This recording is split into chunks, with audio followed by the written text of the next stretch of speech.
Amb la col·locació de trampes com aquesta, un grup de biòlegs s'ha proposat eliminar de l'estany Closell, al Parc Natural de l'Alt Pirineu, el barb roig o veró. Aquest peix és una espècie invasora que va provocar fa més de 10 anys que la truita desaparegués d'aquestes aigües. A tot el Pirineu català i aragonès està prohibit la utilització de l'esquer viu en el cas dels estanys, però creiem que la introducció del barb roig ha vingut de la mà dels pescadors, que creient que donaven aliment a la truita, els individus que els hi sobren després d'haver pescat el deixen a l'aigua. No? Però el barb roig va passar a competir per l'aliment amb la truita, que en va sortir molt mal parada.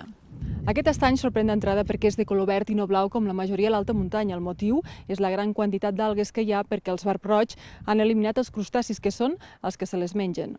N'ha fet desaparèixer totes les espècies tret dels amfibis comuns, els únics que han aconseguit conviure-hi. Hi agafem algunes mesures i alguns caràcters per estudiar-los i després els separem i els destinem, se sacrifiquen, atès que és una espècie invasora.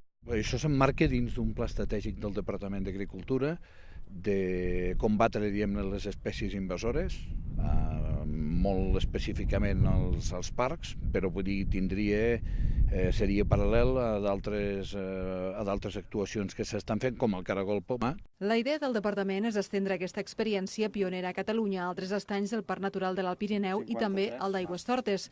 Per poder-lo dur a terme, la Generalitat ha demanat fons europeus a través d'un programa LIFE que també li permetria actuar en la millora del conjunt dels medis aquàtics d'aquests espais protegits. Eva Pelegrí, TV3, Lladorre.